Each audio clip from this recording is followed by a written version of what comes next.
주영진의 뉴스브리핑, 이번에는 조국 전 법무장관 관련 소식 여러분께 전해드리겠습니다. 조국 전 장관이 SNS에 어제 저녁에 글을 올렸습니다. 공수처법이 국회에서 통과가 됐는데 눈물이 날 정도로 기쁘다는 소회를 밝혔습니다. 그런데 검찰은 오늘 조국 전 법무장관을 뇌물 혐의를 포함해서 11가지 혐의로 재판에 넘겼습니다. 조국 전 장관 이제 또 법원에서 재판을 받는 준비도 해야 되는 상황인데요. SBS 법조팀의 임찬종 기자, 김태현 변호사와 함께 자세한 이야기 여러분께 전해드리겠습니다. 어서 오십시오. 먼저 검찰이 재판에 넘겼다는 얘기부터 해볼까요? 11가지 혐의라고 하는데 11가지 혐의면은 뇌물 혐의 말고 또 어떤 혐의들이 포함이 돼 있습니까? 11가지가 이제 여러 가지 뭐가 이제 합쳐져 있는데요. 크게는 이제 말씀하셨던 뇌물, 이제 장학금, 부산대 장학금과 관련한 딸이 부산대에서 받은 장학금을 뇌물 수수 혐의로 그거를 의유를 한 겁니까? 조국 전 법무부 장관이 받은 뇌물을 받은 혐의로 의유를 한 거고요. 그밖에 이제 뭐 사문서 위조, 이제 여러 가지 인턴 증명서라든가 이런 것들, 이런 것들을 이제 사문서 위조, 이제 입시 비리 관련이죠. 그리고 사모펀드 비리 관련해서는 지금 나오고 있는데 이거는 이제 공직자윤리법 위반. 그러니까 실질적으로는 그 사모펀드라든가 관련된 재산들이 자기의 재산인데 신고를 하지 않았다. 또 그리고 신고를 안 하는 과정에서 이제 관련 자료를 요구를 받으니까 허위의 자료를 제출했다, 이런 것들이고요. 또 이제 증거 조작 관련해서 이제 뭐 이른바 이렇게 정경심 씨의 재산 관리인이 이제 증거를 은닉하고 이런 거에 정경심 씨하고 정경심 교수하고 조국 전 장관이 공모를 했다, 이런 부분들이 지금 이번에 공소 사실에 들어갔습니다. 예. 그런데 검찰이 재판에 넘긴다, 기소한다라고 하면서 공소장을 이제는 기자들에게 안 보여주잖아요. 안 보여주죠. 그런데 구체적인 이제 범죄 혐의는 지금 간략하게 임찬종 기자 요약을 해줬는데 그 범죄 혐의와 관련된 구체적인 사실관계, 어떠한 행동들, 어떠한 행위들이 있었는지 이런 부분에 대해서 오늘 기소를 하면서 기자들에게 공개한 부분이 있습니까?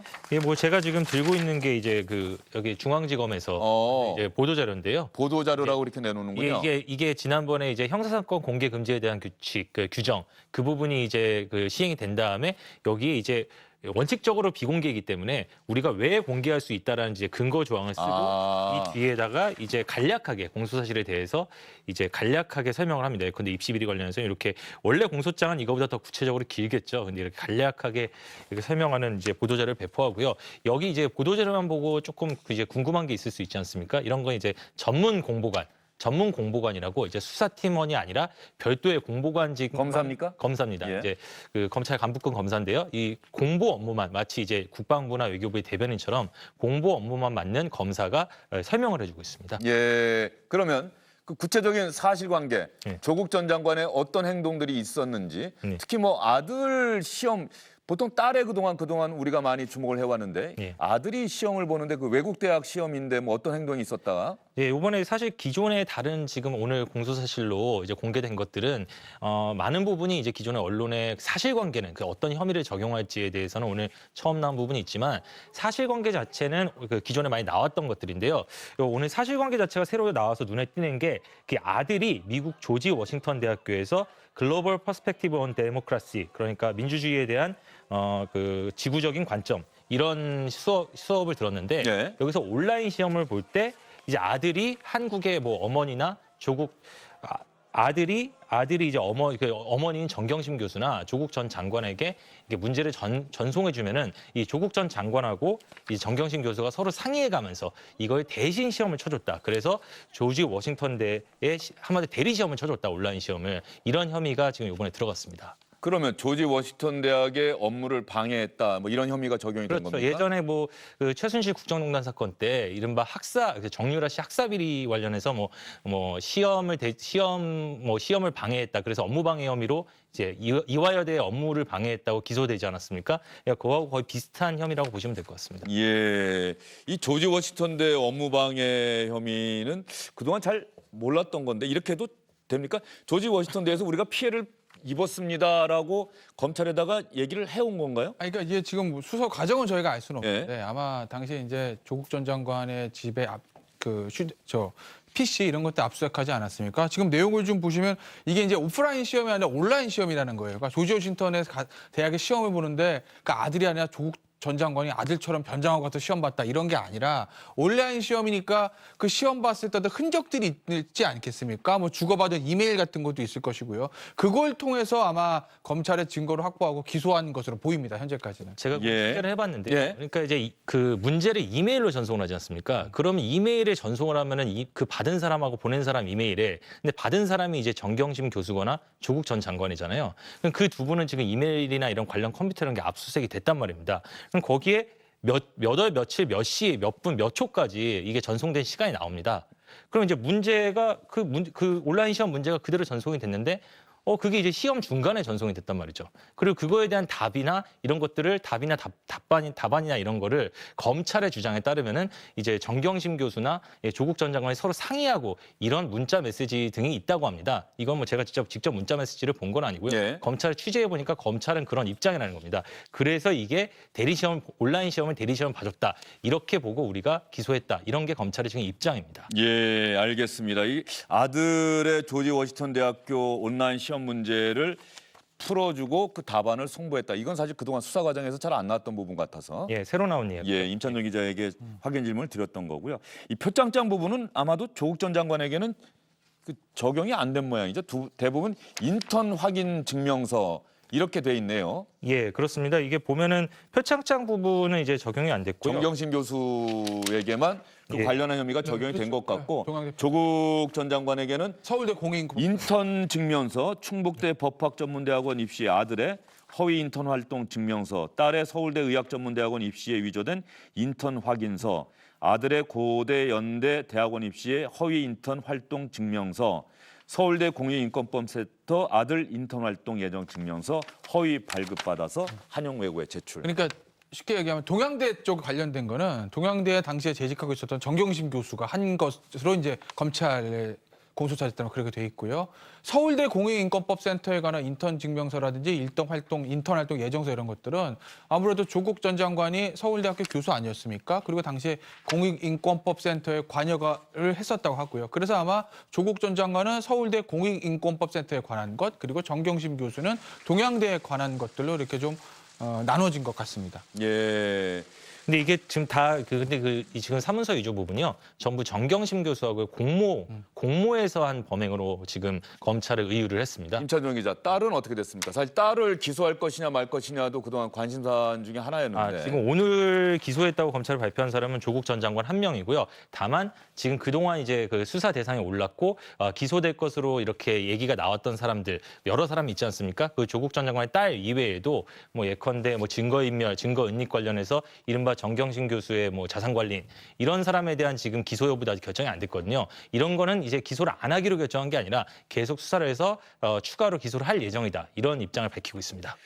크게 보면은 자녀들의 입시 비리와 관련해서 업무방해 혐의 예. 이런 부분이 많이 적용이 됐고 장학금 부정수수는 뇌물 혐의로 검찰은 의유를 했고요. 사모펀드 투자 관련해서는 공직자윤리법 위반 네. 이렇게 이야기를 했고 마지막으로 증거은닉 교사, 예. 뭐 증거인멸 교사 혐의를 적용했다. 이렇게 11가지 혐의를 적용했는데 예. 특히 뇌물 혐의는 부산대로부터 받은 장학금이 뇌물이다. 그러면 민정수석이라고 하는 자리가 부산대학교 병원장 인사나 이런 데 영향력을 행사할 수 있는 자리였다. 검찰은 이렇게 본 겁니까? 그렇게 본 거예요. 지금 보시면 그 뇌물을 준 사람에 대해서는 어떻게 얘기를 하고 있냐면 제가 오늘 보도자료 있는 걸 읽어드릴게요.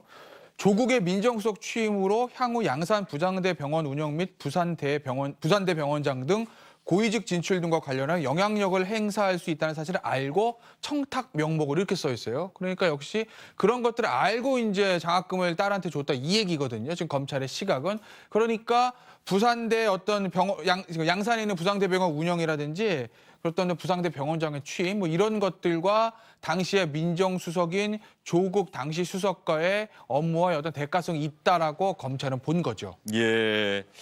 뇌물 혐의까지 적용을 했다. 그러면 조국 전 장관은 이런 검찰의 기소에 대해서 어떠한 반응을 보이고 있는지 오늘 조국 전 장관 본인의 의견을 직접 밝힌 건 없습니다. 변호인단 의견이 나왔는데요. 변호인단 의견을 먼저 여러분께 보여드리기 전에 조국 전 장관이 그동안 뭐 지인에게 어제도 문자 메시지 보냈다고 하고요. 자신의 SNS나 이런 걸 통해서 검찰 수사에 대해서 어떠한 반응들을 보여왔는지 주영진의 뉴스브리핑 팀에서 영상으로 정리해봤습니다.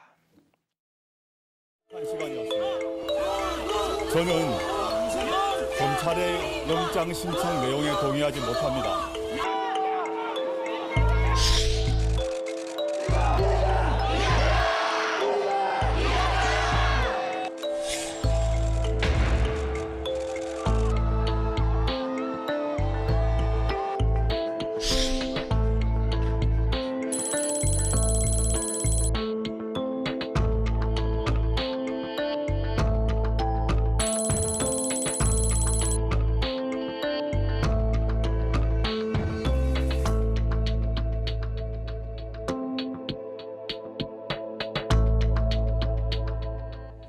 네, 검찰은 새해 선물로 저에게 기소를 안겨줄 것이고 언론은 공소장에 기초하여 저를 매도할 것이다.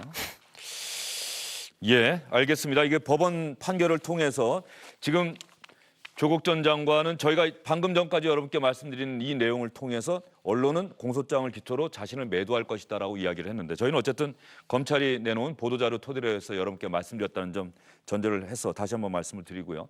앞으로 법원 재판 통해서 검찰이 기소한 이 부분이 유죄인지 아닌지 사실로 재판부가 인정하는지 안 하는지 그 부분은 또 저희가 그때그때 여러분께 전해드리도록 하겠습니다. 변호인단은 뭐라고 얘기했나요? 제가 아까 기사를 보니까 검찰의 상상력 뭐 이런 표현을 썼던데요.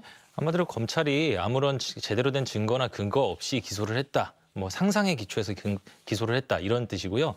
뭐 그중에 이제 하나 좀 눈에 들어오는 부분은 이게 정경심 교수의 기소 내용을 전부 조국 전 장관이 이게 다 알고 같이 했다라는 식으로 기소를 한 것인데 여기에 대한 근거가 전혀 없다. 앞으로 검찰이 여기에 대한 근거 없이 기소를 했다는 사실을 법정에서 다 증명해 보이겠다. 이런 취지의 입장을 내놨습니다. 예, 조국 전 장관이 자신의 SNS에 지금으로부터 3시간 전에 지금 임찬정 기자가 전해드린 변호인단 입장문을 전제를 했군요. 자신의 SNS에. 변호인단은 기본적으로 검찰의 수사 결과 거의 전부를 인정할 수 없다. 뭐 이런 태도네요. 뭐 그런 것 같아요. 변호인단 입장에서 보면 지금 부인인 정경심 교수, 사실은 이 공모관계에서 주범은 사실 정경심 교수거든요. 주범격은. 정경심 교수에 대해서도 행위 자체를 지금 전면 부인하는 것으로 알려져 있어요. 그렇기 때문에 정경심 교수하고 공범인 조국 전 수석에 대한 혐의도 당연히 부인하는 수순으로 가는 게 논리적으로는 맞죠. 그 변호인 입장에서 보면. 왜냐하면 이거 공모관계 자체가 없다는 것이니까. 그렇기 때문에 일단은 전면 부인하는 것으로 보이고 지금 일단은 보면 정경심 교수하고 조국 전 장관하고 아마 병합될 수도 있어요. 재판 자체가. 지금 오늘 이 보도자료 말미에 보면 기존에 구속 기소된 그 정경심 교수의 그 재판부에다 이제 병합을 하는 쪽으로 공소를 제기하겠다. 이런 이제 병합 신청을 하겠다는 취지를 검찰에서 밝히고 있거든요. 그러니 이제 구속된 부인과 불구속된 남편이 동시에 같이 같은 법정에서 재판을 받게 되는 이제 장면이 연출되겠죠. 근데 제가 하나 드리고 싶은 말씀이요. 네? 사실 여기서 굉장히 이 조국 전 장관 관련 수사 그리고 변호인단의 대응 이게 좀 특이한 점이 있는 게요. 보통은 대응을 할 때 이제 사실관계에 대한 대응과 유무죄 판단에 대응이 다를 수 있습니다. 예컨대 누가 누구를 때렸다는 사실관계는 존재하지만 그게 공소시효가 지났을 수도 있고 아니면 다른 여러 가지 혐의상 죄가 안 될 수도 있지 않습니까? 그래서 변호인들이 이런 사실관계가 있는데 이게 죄가 안 된다고 대응할 수도 있고 사실관계 자체가 없다라고 대응할 수 있단 말입니다. 근데 검찰은 지금 몇 개월 동안 해가지고 굉장히 공소장을 보면은 엄청나게 많은 사실관계가 지금 늘어났는데 이제 이거에 대해서 일반적인 대응은 일부 사실관계 인정하지만 이건 다 죄가 안 된다. 이게 일반적인 변호인의 대응인데 네. 지금 조국 전 장관 변호인단은 그런 사실관계 자체가 다 없다.